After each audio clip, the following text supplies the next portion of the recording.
Jean-Pierre Boisivon, bonjour. Merci de nous recevoir et de recevoir avec moi Canal Académie à la FNEJ pour avoir votre éclairage sur le thème retenu par la Fédération nationale des cadres dirigeants, la FNCD, pour ces troisièmes assises qui se tiennent au Sénat ce 29 juin et qui portent sur le thème des dirigeants salariés ensemble vers le nouveau monde. Alors, cette réflexion, vous le savez, prolonge l'initiative qui a été prise par les principaux réseaux de dirigeants et qui a conduit à l'élaboration et à la présentation de la charte de déontologie des dirigeants salariés et qui a été remise tout récemment au ministre Brice Hortefeux, pour être précis le 26 mai dernier, au centre Panthéon-Sorbonne. Ce code de bonne conduite est un engagement fort des dirigeants sur leurs valeurs et sur leurs principes de comportement et d'action, en même temps qu'une réponse à côté de celle qui a été apportée par ailleurs par le MEDEF et la FEP sur les rémunérations, mais une réponse qui se veut plus large et qui s'efforce de répondre aux exigences, aux attentes de l'opinion. Alors, Jean-Pierre Boisivon, vous êtes un des sages, vous l'étiez sans doute avant que le MEDEF vous nomme dans son comité d'éthique, mais vous êtes donc plus particulièrement chargé de suivre, vous allez être chargé de suivre l'évolution de la rémunération des dirigeants et autres grands patrons, eu égard, bien entendu, à votre exceptionnel parcours professionnel dont vous dites que l'enseignement a constitué la trame. Vous êtes donc un professeur d'université, vous avez en outre exercé des responsabilités dans de très nombreux domaines, vous avez dirigé l'ESSEC, vous avez aussi été délégué général de l'Institut de l'entreprise, vous avez donc aussi une expérience avérée dans le secteur bancaire, donc une très large expérience qui vous donne une grande légitimité pour parler de ce sujet d'une brûlante actualité. Alors sans plus attendre, je vais vous poser la première question en vous demandant comment on est arrivé là, en quelque sorte, puisque l'image à la fois des dirigeants et de l'entreprise s'est dégradée de façon considérable et inquiétante, certainement, pour l'économie. Est-ce que ça tient à quelques déviances de quelques grands dirigeants, de quelques dirigeants?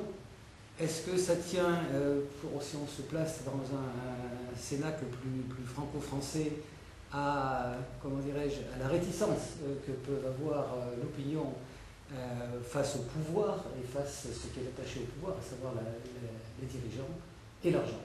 Quelle est votre approche sur ce sujet? Bon, merci d'avoir considéré qu'avant d'appartenir au comité des sages, j'étais déjà sage, mais j'étais un sage autoproclamé, alors que maintenant je suis un sage officiellement labellisé. C'est quand même un progrès important. Oui, sur cette affaire de l'image des entreprises, vous savez, on dispose de beaucoup d'études d'image des entreprises. J'en ai recensé plusieurs dizaines, et toutes convergent d'ailleurs, hein, vers à peu près les mêmes conclusions. L'image très négative touche les grandes entreprises et singulièrement les multinationales. Quand vous interrogez le public représentatif de la population, les PME sont sympathiques à 85%. Les entreprises moyennes, quand je dis moyennes, quelques centaines de salariés, encore plus de la moitié. En revanche, les très grandes entreprises, 35% de la population a une image favorable de ces entreprises. Et ça, c'est un phénomène relativement ancien. Ce qui s'est greffé là-dessus, c'est plus récent, ça remonte à une quinzaine, une vingtaine d'années, et on en perçoit bien la raison, c'est que cette image négative des très grandes entreprises s'est étendue à la personne de leur dirigeant.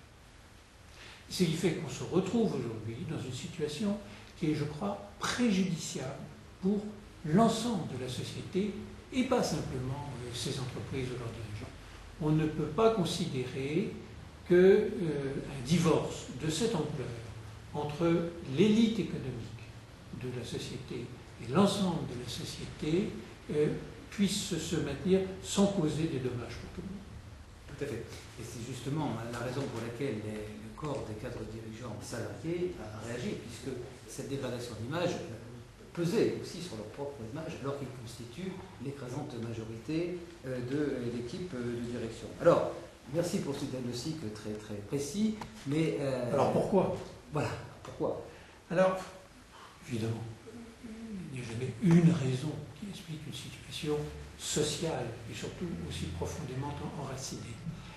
Je crois qu'on ne prête pas suffisamment attention à un problème que je qualifierais d'information. Nous vivons dans une société qui probablement, moins que d'autres, je parle de sociétés comparables, connaît le fonctionnement de l'entreprise. Nous avons fait ici à la FNEJ un test intéressant. Nous avons fait l'année dernière, non pas une étude d'image, mais un test de connaissance de l'entreprise qui a porté sur 1000 Français de plus de 18 ans représentatifs de la population. Eh bien, le niveau de connaissance de l'entreprise est extrêmement faible. Si on avait dû mettre une note sur 20, on aurait eu 6 sur 20.